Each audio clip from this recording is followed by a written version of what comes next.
exhorte donc à veiller à cette vie de prière que nous avons dit constituée de beaucoup de prières et de supplications faites par l'Esprit. Et il dit que veillez à cette vie de prière avec une entière persévérance. À être vigilant, constant. Comme dit la version Bible du Semeur, il dit faites-le avec vigilance et constance. Faites-le avec vigilance et ça veut dire que tu veilles à ce que ce soit toujours comme ça. Parce que, comme le disait quelqu'un, la vie de prière ou la prière est la chose ou la tâche la plus importante au monde et pourtant paradoxalement la plus difficile aussi. La prière est la chose la plus importante au monde, mais parfois aussi la plus difficile. D'où il dit, veillez à cela avec une entière persévérance. La persévérance suppose que tu surmontes des obstacles. Est-ce qu'on se comprend un peu? Vigilance, ça veut dire que ça peut ne pas être ça, mais il faut que je veille. En effet, la vie de prière est souvent attaquée, comme d'ailleurs son intimité avec Dieu par les Écritures, on l'a vu. La vie de prière est souvent attaquée. Il y a d'abord les besoins légitimes de notre corps, qui ne nous facilitent pas la vie de prière, ne nous disposent pas toujours à prier.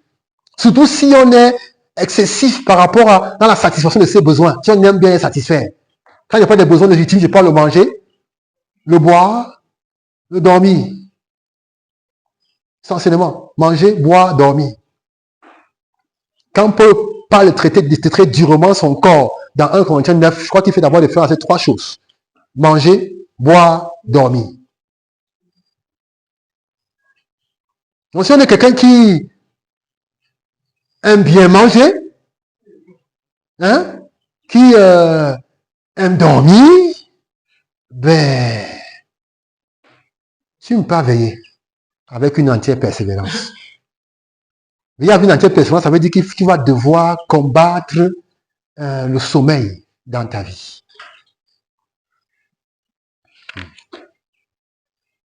Luc relève déjà aussi ça. Quand il parle d'une autre chose, il parle des soucis de la vie. Il veille à ce que veut que ne s'alourdisse pas par les manger, par les excès du manger et du boire, et par les soucis de la vie. Les soucis de la vie.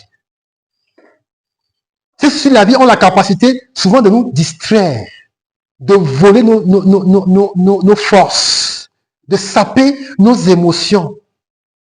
Ah, oui, parce que l'enfant va faire comment? Mon mari, tu vois, ça te vole tes forces.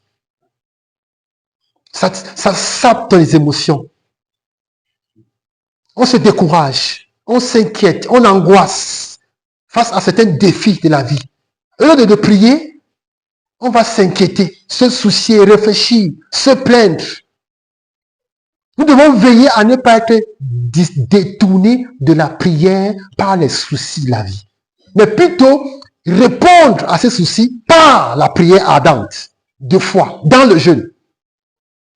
Et quand cela est possible et nécessaire, avec une personne, avec deux personnes. Avec son leader, un ami, son conjoint.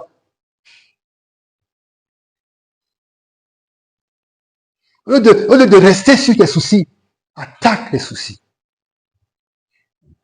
Par la prière ardente, de foi, dans le jeûne, si c'est nécessaire. La Bible dit que sur la montagne de l'Éternel, il sera pourvu. La montagne de la prière de foi. Dans le jeûne, s'il le faut, il sera pourvu. David dit le soir, le matin, à midi, je soupire et je gémis. Et il a entendu ma voix. Oui. Il y a des combats qui peuvent prendre parfois des années, des mois. Ne te décourage pas. Il dit parfois ça prend des années, parfois des mois. Toutes les prières ne sont pas exaucées du coup. Demandez, là on vous donnera, si on ne te demande pas, tu fais ce que tu fais. Cherche. Si tu ne trouves pas, qu'est-ce que tu fais? Frappe. Dans notre formation, notre éducation, pour faire de nous des hommes de Dieu, pour faire de nous ses amis. Dieu va nous amener sur la montagne de la prière de supplication avec l'arme. Dans le jeûne, il va t'amener jusque là-bas, jusqu'en haut là-bas. Parce que tu ne dois pas rester un enfant dans la foi. Il faut que tu deviennes un un homme de Dieu. Oui. Et même un ami de Dieu. Et pour ça, le Saint-Esprit va t'amener jusque-là. Parce que Dieu veut que tu grandisses. Dieu veut que tu grandisses. C'est les enfants qui veulent tout de suite. Et pour de toi un homme, une femme, adulte, mature dans la foi, Dieu ne te donnera pas tout de suite. Il veut que tu montes dans la prière.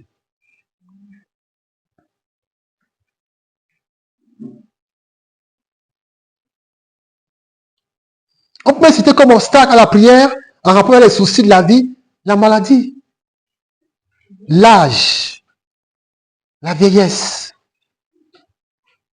Ça, c'est en rapport avec le corps. Ces choses sont notre physique aussi. Ça en rapport avec le corps.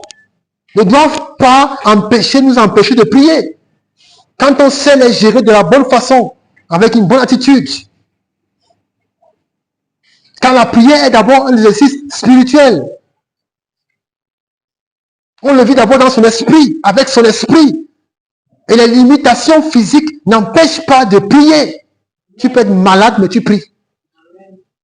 Parce qu'on n'a pas besoin de forcément marcher en priant. Ou courir. Tu peux être couché, mais ton esprit est en prière. On a besoin d'être physiquement en forme, d'avoir 18 ans et la vigueur. Non, tu peux être un homme âgé de 80 ans. Tu pries plus qu'un jeune homme de 20 ans. Parce que c'est d'abord spirituel. C'est d'abord une question de l'esprit.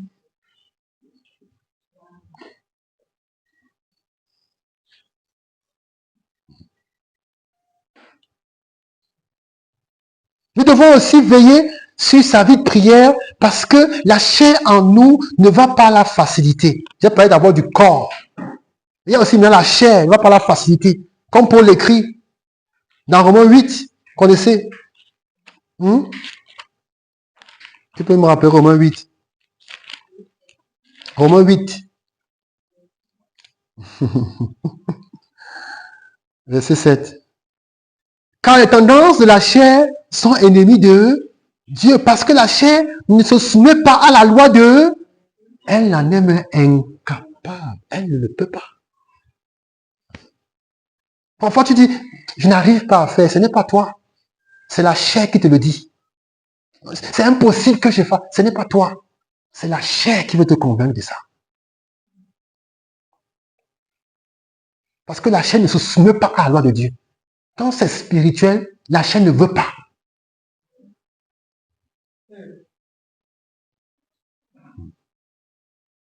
Parfois, maman Laurence crie ici à la maison, allons prier. Allons prier. Et parfois, on traîne des pas pour aller prier. On a de bonnes raisons, on est fatigué, oui. Ça peut être ça. Ça peut être ça, mais ça peut aussi être que c'est la chair qui ne soumet pas à la loi de Dieu. Ça peut être que c'est la chair. La prière n'est jamais une bonne nouvelle pour la chair. Ah oui. Dimanche passé, quand il dit qu'il n'y a pas de message, il y en a qui allaient me féliciter ici.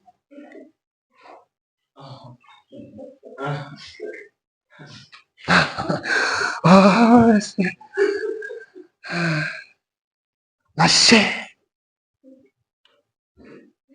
ne se soumet pas à la loi de Dieu. La chair fait que tu n'as pas une affection, un amour naturel pour les choses de Dieu. Ça ne vient pas seul. Parfois, il faut amener. Tu dois te forcer. Non, on s'assoit naturellement et avec plaisir devant, c'est pas des feuilletons, je ne sais pas quoi. On ne force pas. Sans que ceci est vraiment vendu au péché. Ça ne force, on est là. Mais quand il y a une rencontre à 16h30, rencontre des jeunes, il faut éteindre la télé et monter. Tu vois comment il y a la chair. C'est seulement 1h30.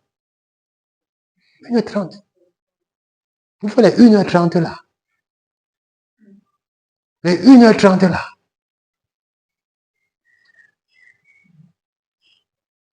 tu sens que la chair est là.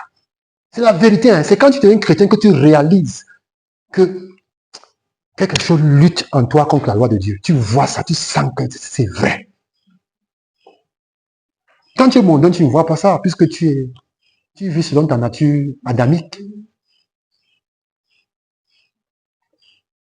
Et souvent, les choses de Dieu, ce n'est même pas que ça prend beaucoup de temps. Ta méditation du matin, c'est combien de temps? 30 minutes, 40 minutes. Mais pour faire ça, pour dire des choses dans lesquelles tu mets 2 heures, 3 heures, ça coule. Tu dis, hey, j'ai avec toi. Tu ne vois même pas que tu as même fait quelque chose sur ça. 40 minutes de méditation, 30 minutes de méditation, c'est la guerre. Lis ces 2 chapitres, ça veut dire 3 chapitres. C'est la corvée. Pourquoi? La chair.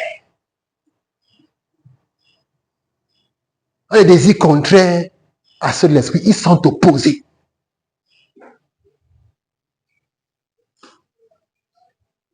Ça, il faut être discipliné. Bon gré, mal gré, tu veux pas, tu vas seulement faire. Jusqu'à ce que, par la grâce de Dieu, ça devienne que tu aimes faire ça. Et que quand tu ne fais pas, quand tu ne dis pas ta Bible, tu es mal à l'aise. Tu dois arriver là. Hey, je n'ai pas... Non, je m'en vais lire. Je m'en vais lire. Sans compter que le diable, par ses démons, attaquera aussi ta vie de prière. Peut-être pas certaines indispositions physiques. Tu ressens comme si tu es fatigué. Tu as dormi de 21h à 4h. Et tu es encore fatigué. Comment? Le diable a certaines indispositions physiques. Certains soucis de la vie, il va les créer. Il peut susciter certains soucis de la vie. Pour te détenir de l'essentiel qui est la prière. Il le fera parfois sous la forme de tentation, oppression, tribulation. Que tu peux vivre. Le sommeil, la paresse, la nonchalance matinale. Toutes sortes d'autres choses. Oui. N'est-ce pas? À 4 que tu te sens spécialement loin de fatigue. Mais subitement, à 5 heures, tu es en forme. Tu as trop dormi quoi pour être en forme subitement? C'est que l'oppression est finie, Satan est parti. Et mais il sait qu'à 5 heures, tu peux encore faire quoi? Moi, je t'appelle déjà pour venir faire des travaux. Tu sais que tu peux encore faire quoi? TCA levé, tu vas encore faire quoi? Oh, la méditation demande qu'on soit concentré. La méditation de la parole demande que tu sois attentif, qu'il n'y ait pas de bruit. À 4 heures, c'était possible. 1 heure après, c'est plus possible. Et c'est justement net à l'heure que tu te réveilles. Tu te sens fort. Mais c'est fini, tu ne peux plus faire. Tu ne peux plus le faire. Tu crois que c'est simple?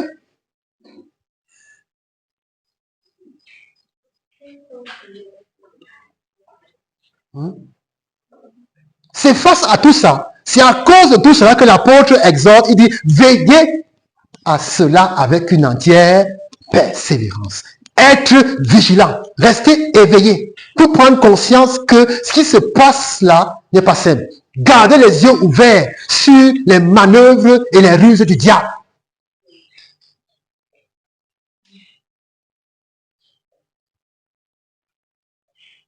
L'apôtre va insister en disant, veillez à cela avec une persévérance entière. Ou alors constance. Donc, ça dit une persévérance sans faille. Donc, ne pas se lasser, ne pas se décourager. Par quoi que ce soit. Dans ce saint et haut ministère qu'est la prière, ne pas se décourager. Continuez malgré les obstacles dont nous avons parlé plus haut. Continuez. Malgré les obstacles. Jésus nous va dire dans Luc 18, verset 1, que nous connaissons bien. Le Seigneur enseigne une parabole pour leur montrer qu'il faut toujours prier et ne pas se relâcher, ou ne pas se lasser. Luc 18, verset 1. Verset 7. Et Dieu ne ferait-il point justice à ses élus qui crient à lui jour et nuit? Il dit bien jour et nuit. Il dit que ses élus doivent crier. Et crier jour et nuit. Il dit ça. Que ses élus doivent crier jour et nuit. Et Dieu va leur faire justice.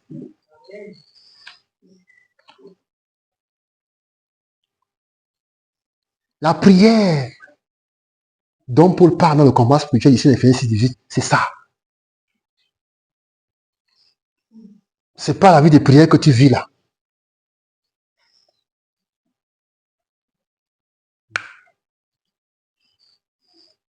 Et l'apôtre finit en disant, comme en passant, priez pour tous les saints.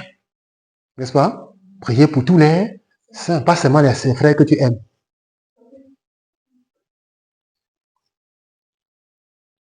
Il dit priez pour tous les, pas seulement ceux que tu aimes. J'ai envie d'aller plus loin. Pas seulement ceux de ton église. Priez pour tous les saints.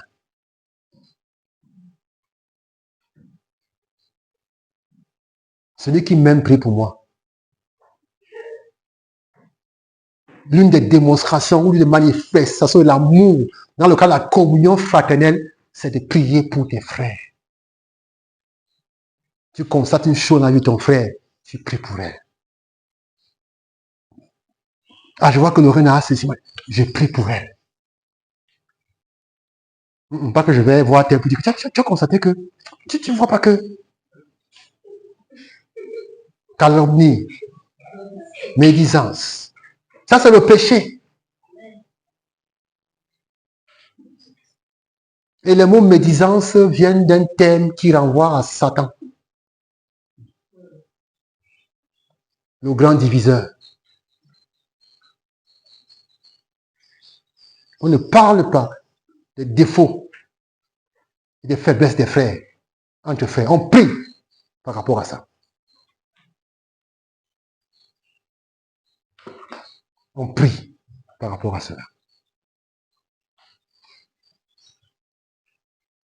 Et tu vois que si tu pries pour les faiblesses et les défauts de ton frère, tu vas même commencer à en parler peu.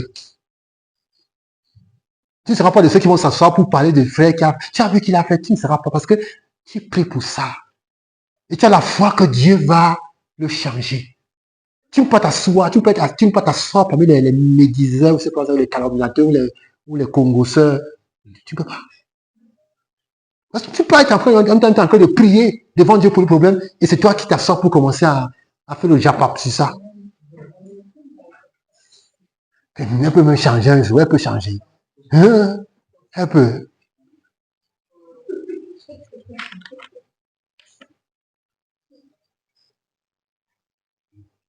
Elle est toujours comme ça. 3 ans que je suis à Micré, c'est comme ça qu'elle est trouvée.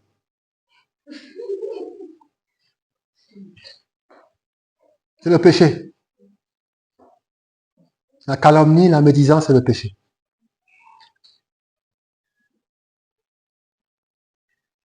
Amen.